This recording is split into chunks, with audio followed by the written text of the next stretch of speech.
یہ سارے معاملات ہم اس کی روشنی میں انجام دے رہے ہیں، کما بھی رہے ہیں وہی اور خرچ بھی وہی کر رہے ہیں جہاں پر ہم کو کہا گیا ہے۔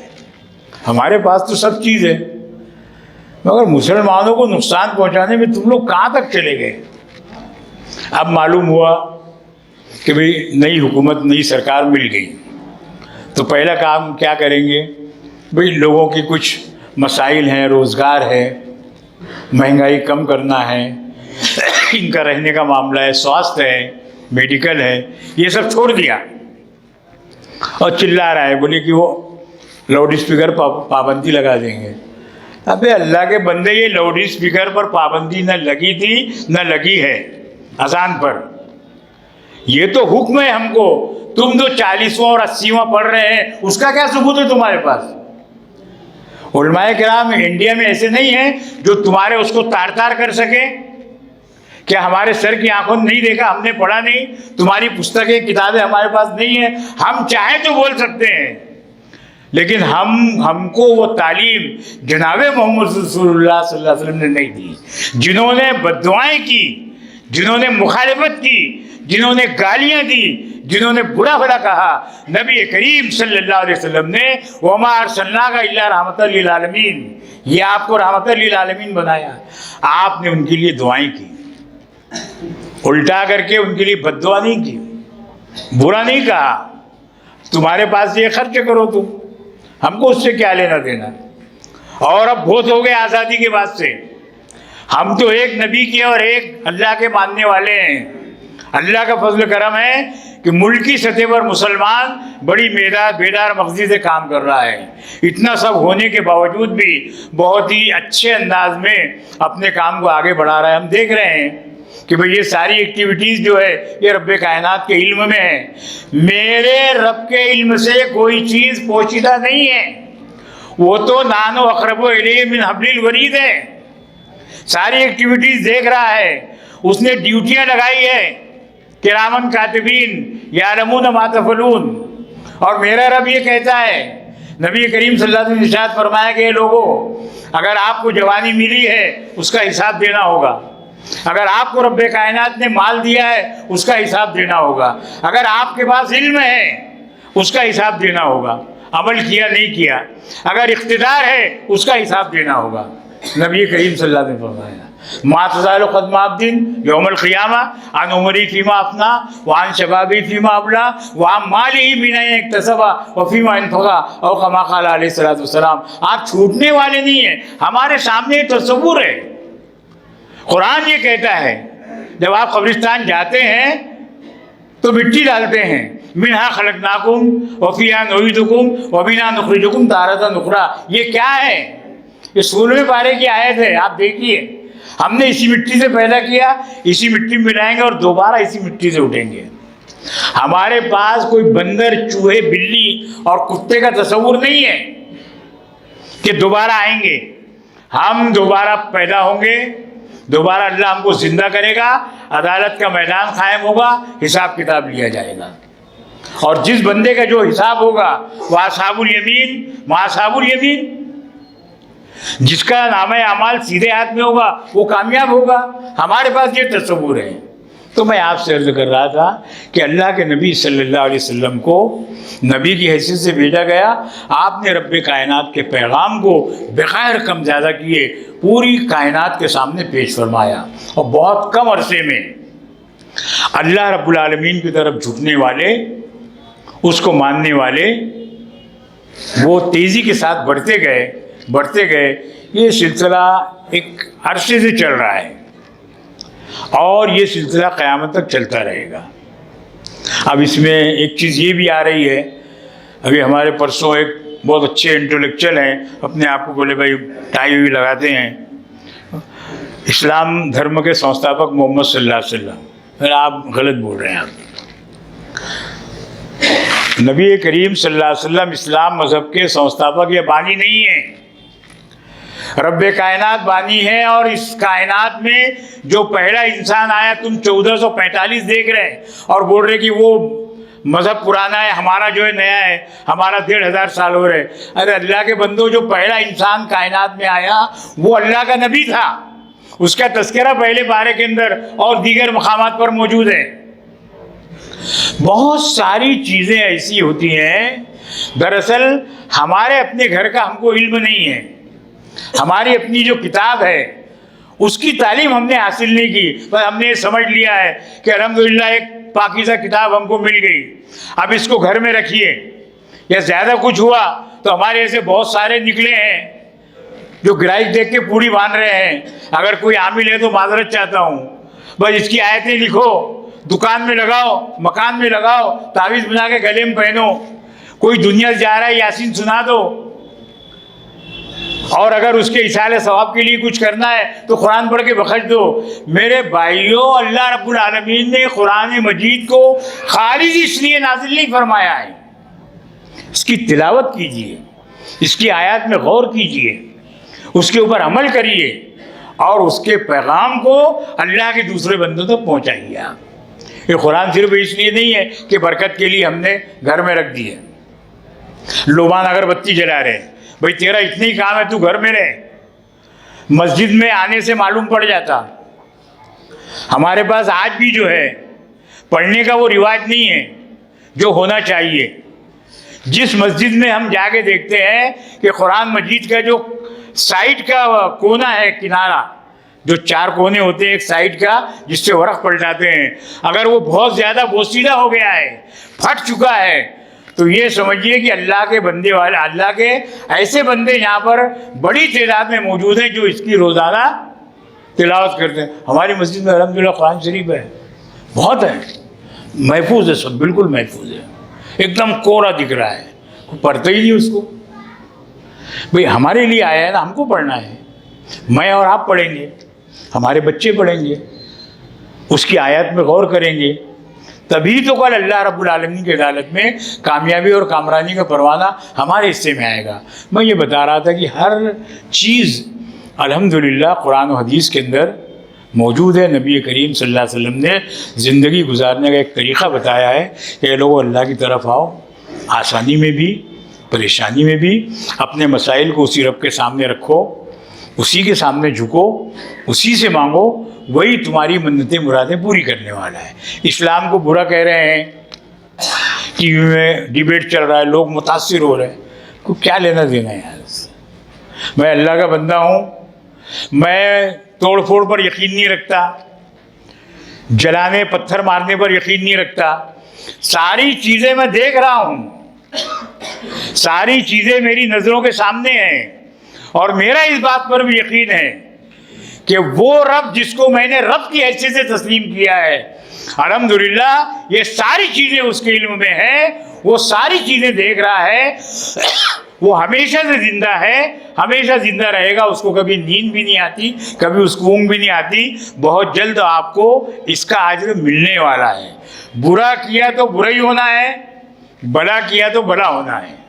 جو ظلم ڈھا رہے ہو مسلمانوں پر، جو ظلم کر رہے ہو، آپ بچنے والے نہیں ہیں، ہم بدلہ نہیں لے سکتے اور ہم اس کے اوپر یقین بھی نہیں رکھتے۔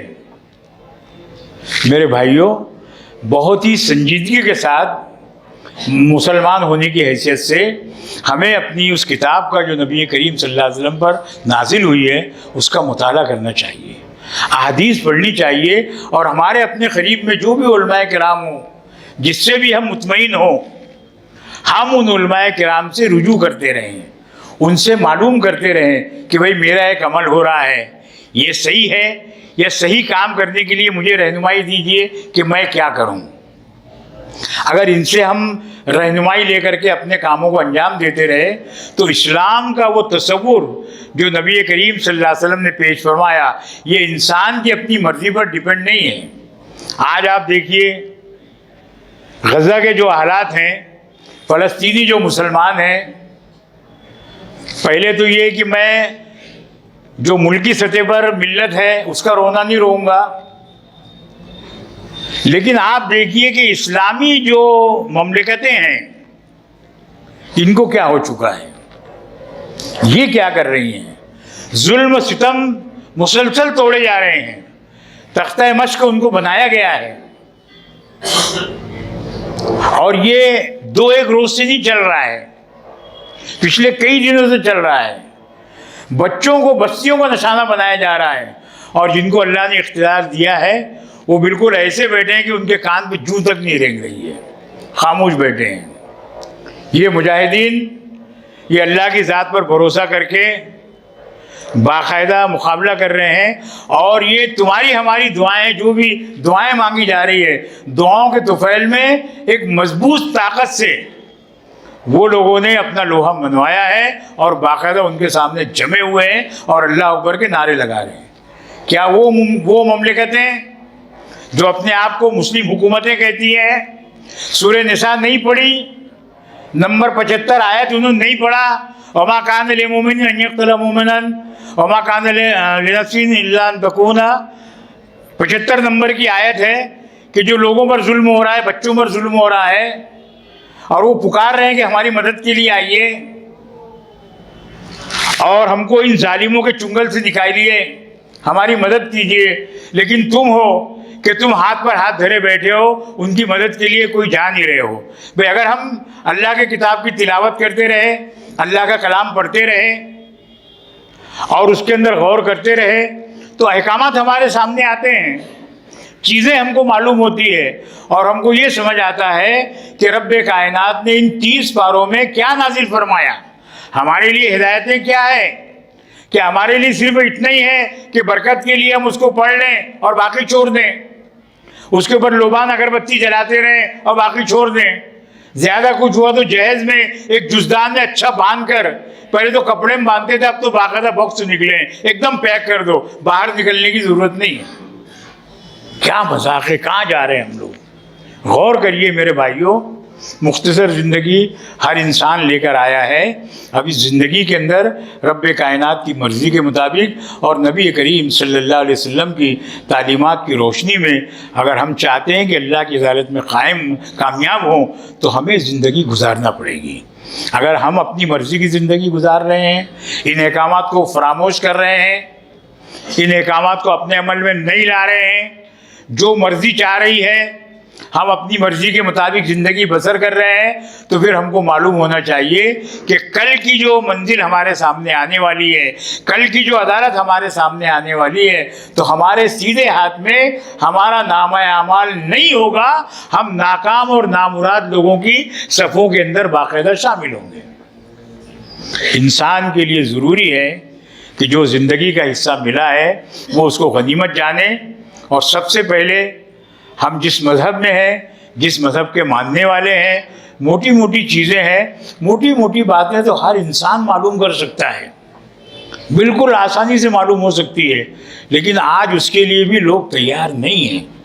میرے بھائیوں، سارے مسائل کا، پریشانیوں کا حل یہ ہے کہ بندہ مومن اپنے رب کی طرف رجوع کر لے.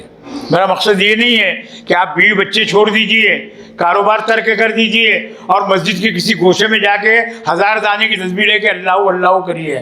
آپ شادی بھی کریے، ڈھیر سارے بچے پیدا کریے، اچھے سے اچھا کاروبار کریے، آپ ڈگری بھی حاصل کیجئے، ڈاکٹر بنیے، انجینئر بنیے، وکیل بنیے، پروفیسر بنیے، لیکچرار بنیے، آپ حافظ بنیے، عالم بنیے، قاری بنیے، جو بننا ہے، جو علم حاصل کرنا ہے آپ وہ بھی حاصل کریے. لیکن آپ کے ذہن میں یہ چیز مستحضر رہے کہ میں سب سے پہلے اللہ رب العالمین کا بندہ ہوں، میں تو اس کا غلام ہوں، اور میری جو ایکٹیویٹیز ہے، میری جو حرکتیں ہیں، جو میں کر رہا ہوں، جو بھی میں کر رہا ہوں، میرے رب کے علم میں ہے، اس سے کوئی چیز چھپی ہوئی نہیں ہے، اور کل اس کا مجھے حساب دینا ہے.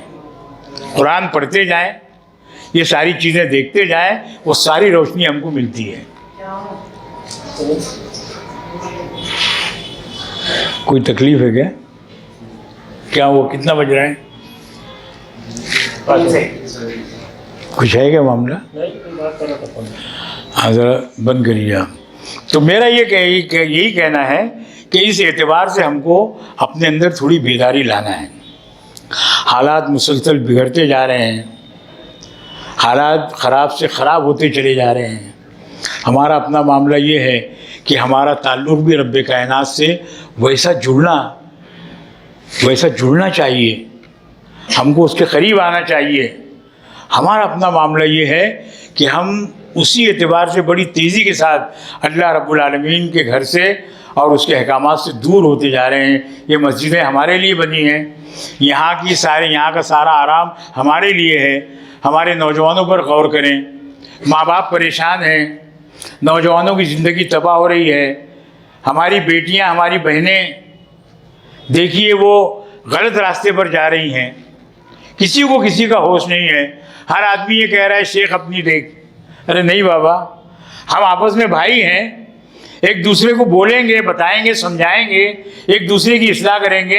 اگر کوئی اصلاح کر رہا ہے تو میرا بھائی ہے، میرا دوست ہے، میں میری اپنی غلطی تسلیم کر لوں، میری اپنی غلطی کو دور کر لوں، میری اپنی اصلاح کر لوں اور اس کو دعا دوں کہ جزاک اللہ بھائی، آپ کا شکریہ، جزاک اللہ، آپ نے میری رہنمائی فرمائی اور میں جو ایک غلط راستے پر جا رہا تھا آپ نے مجھے اس سے باز رکھا، مجھے روکا۔ اب میں اپنے رب کے قریب کرنے والے اعمال کروں گا، میں اسی چیز پر عمل کروں گا اور انشاءاللہ اس کے ذریعے سے میرا رب مجھ سے راضی ہوگا۔ حالات پر غور کیجئے، حالات دن بدن بگڑتے جا رہے ہیں۔ ملکی معاملہ بھی جو ہے وہ اب اطمینان بخش ایسا نظر نہیں آتا ہے، بالکل حالات بگڑتے جا رہے ہیں، بدل رہے ہیں۔ ہمارا اپنا معاملہ یہ ہے کہ ہم لوگوں کو کوئی ہوش نہیں ہے، علاج ہمارے پاس موجود ہے، ہم وہ علاج کو نہیں دیکھ رہے ہیں۔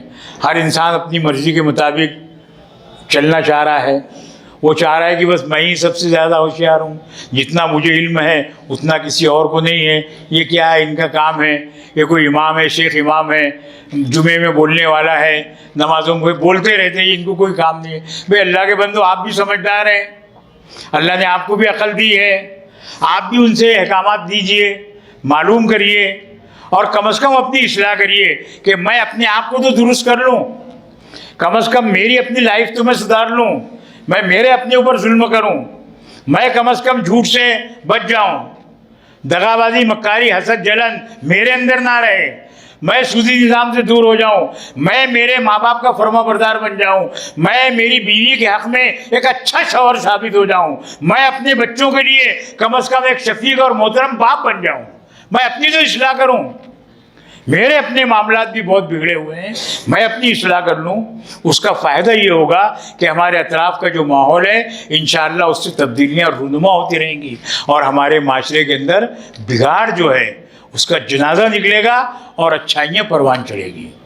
نبی کریم صلی اللہ علیہ وسلم نے عملی طور سے ابھی کتنی آیتیں ذہن میں ہیں، کتنی باتیں آپ کو بتائی جائے، یہ ساری چیزیں الحمدللہ ہمارے سامنے موجود ہیں۔ ہم اس کا مطالعہ کریں تو وہ چیز ہم کو اس بات کی دعوت دے گی کہ اے لوگو، آؤ میری طرف، آؤ ہماری طرف، اس احکام کو دیکھو، اس قانون کو دیکھو۔ ہم اس پر مطمئن نہ ہو جائیں کہ بھئی میں تو بس مسلمان ہوں، مسلمان گھرانے میں پیدا ہوا، اب میری تو ایک روز بالکل بخشش ہونا ہے اور میں جنت میں جاؤں گا۔ آپ یہ تصور چھوڑ دیجیے، آپ کو اس دنیا میں عمل کرنا ہے، مختصر زندگی میں سارے کام کو کرنا ہے۔ ہر آدمی یہ طے کرے کہ بھئی اب تک جو مجھ سے جانے انجانے میں غلطیاں ہوئی، چھوٹے چھوٹے گناہ ہوئے ہیں، اے اللہ میں آج کے اس جمعہ میں تیرے دربار کے اندر موجود ہوں، میرے اوپر کوئی دباؤ نہیں ہے، کوئی ڈنڈا لے کر کھڑا ہوا نہیں ہے، اے اللہ رب العالمین میرے ان سارے گناہوں کو معاف فرما دے، میرے ان سارے گناہوں کو، یہ دعا کرے۔ اور آئندہ اے رب العالمین میں چاہوں نہ چاہوں مجھے اس بات کی توفیق عطا فرما کہ میں ہر حال میں تیری اطاعت کروں اور جناب محمد رسول اللہ صلی اللہ علیہ وسلم کی سنتوں سے محبت کروں اور اس کو اپنے عمل کے اندر لاؤں۔ اے اللہ میں اب اس سے بچ رہا ہوں، توبہ کر رہا ہوں، میں رک جاؤں گا، میں اس کے آگے اب کوئی کام نہیں کروں گا۔ تھوڑا سا نیت کریں میرے بھائیوں، اللہ رب العالمین نیتوں کے اوپر فیصلے کرے گا اور ہماری زندگی میں آسانیاں پیدا ہونا شروع ہو جائیں گی۔ کر سکتے ہیں ہم لوگ؟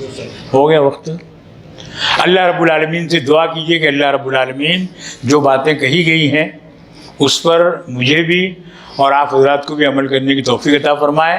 آپ جانتے ہیں کہ اس مسجد کے ذریعے سے ایک بڑا کام یہ ہو رہا ہے کہ یہاں پر جہاں بچوں کی تعلیم ہے، نکاح پیامات ہے، ان کے تنازعات ہیں، عربی پڑھنا ہے، یہ تو سب ہے ہی ہے، لیکن باہر سے جو لوگ اورنگ آباد شہر میں علاج کے لیے آتے ہیں اور خاص طور سے قریب کا جو دواخانہ گھاٹی کا ہے، کسی بھی سماج کا، کسی بھی ذات کا انسان ہو، کھانے پینے کے بڑے مسائل ہیں، تو یہاں پر جو ایک نظام ہے کھانے کا روزانہ، کسی بھی دواخانے کے لوگ ہوں، تقریباً کتنے لوگوں کو کھانا دے رہے ہیں؟